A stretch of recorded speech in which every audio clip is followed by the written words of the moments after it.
Outside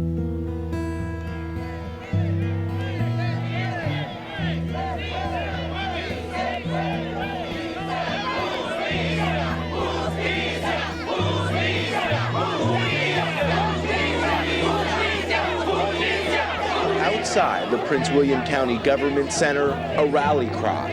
Inside, a battle line. The crowd's historic. Supervisors scheduled to vote on a $14 million plan to fund a police department immigration crackdown, County Chairman Corey Stewart's campaign platform.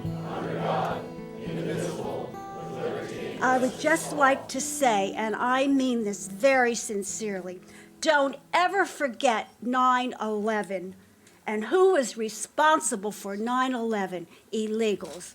God bless America.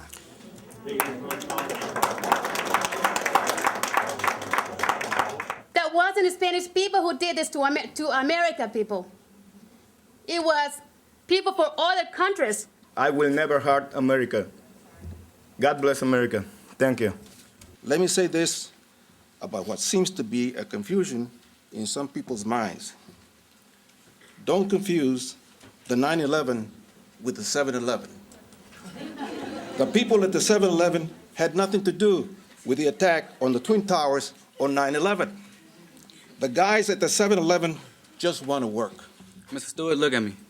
Brown skin, long black hair, how are you gonna determine my legal status? I feel like I have to carry around my U.S. passport. And I mean, it's like, do I have to carry this around everywhere that I go because of the way that I look? I mean, I don't think that I should. My 76-year-old mother is afraid to take out her trash at night because of the community that she lives in. To the left of her, there is a 2-bedroom townhouse with at least 7 to 10 Hispanics. Illegal aliens, which are criminals. You're a criminal. Don't keep saying, I'm not a criminal, I'm not a criminal. You're a criminal. Vote yes on the resolution. Thank you.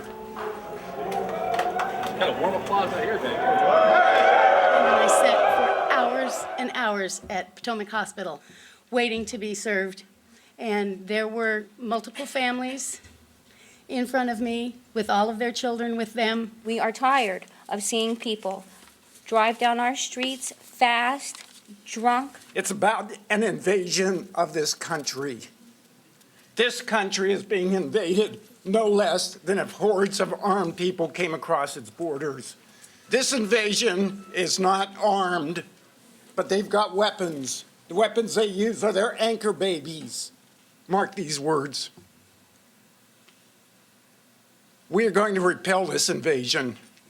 One way or another, it will be repelled. You can either be part of that repulsion. Naturally, the common people don't want war, but after all, it is the leaders of a country who determine the policy, and it's always a simple matter to drag people along, whether it's a democracy or a fascist dictatorship or a parliament or a communist dictatorship.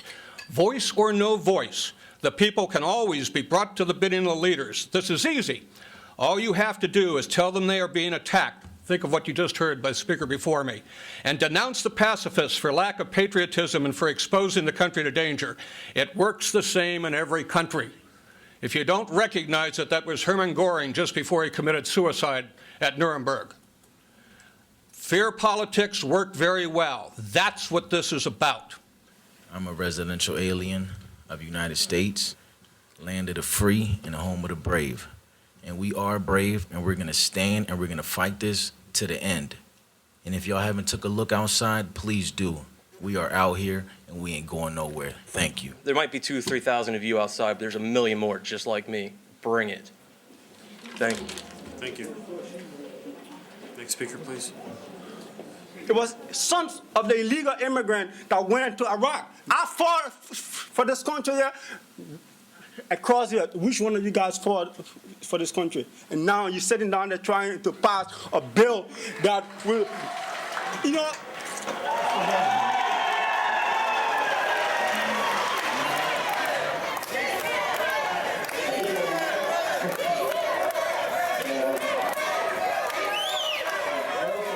My paper just expired. I can show you here. And nothing I can do. I got 3 children. I clean sewer pipe. You know what nasty job is that, right? If I can drive it tomorrow, I'm gonna lose my house. I paid this house for 4 years. I paid almost $40,000 already. This is my baby's money right there. This is my heart here. I can't handle. You guys have a family. This is my heart here. If they deport me, how I can go all the way to El Salvador? How I can come back? Abuse it.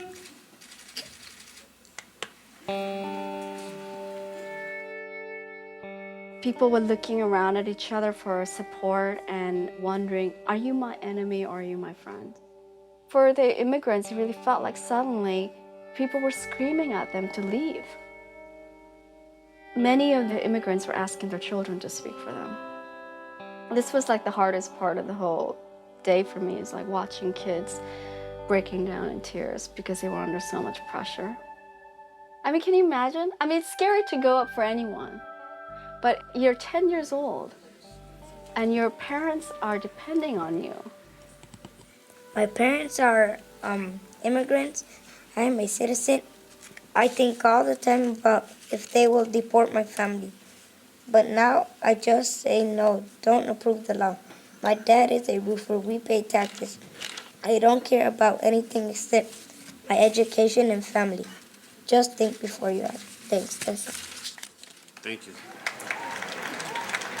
I stand here today because I am the descendant of my great-great-great-grandparents who happened to be slaves in the United States of America. I stand before you today not as a black man. I stand before you today not as an educator. I stand before you today not as a professional. I stand before you today as what I was when I came into this world, and that's a human being. Because it doesn't make a difference if you come from Nicaragua, Mexico, El Salvador, the Dominican Republic, Peru, anything else. All of these people here tonight are human beings. And it really doesn't make a difference what decision you make here tonight, because the truth of the matter is that the seeds of change have already been planted. If anyone out here tonight is affected by the ruling that you guys are trying to implement tonight, it does not matter, because their children are still here. And one day, Mr. Stewart, the very people that you are trying to oppress today, their children may rise up tomorrow and stand in judgment of you. In the United States of America, we have a representative democracy. But I cannot help but feel that there are many of you tonight before this board who do not represent this democracy. You guys have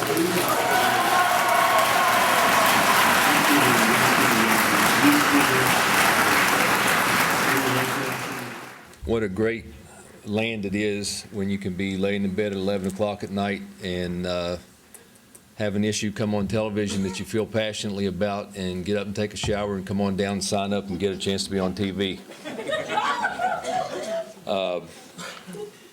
I came here tonight to thank the thousands of immigrants who found their way to Northern Virginia to help us accomplish the growth and prosperity which we have enjoyed in the last 15 years.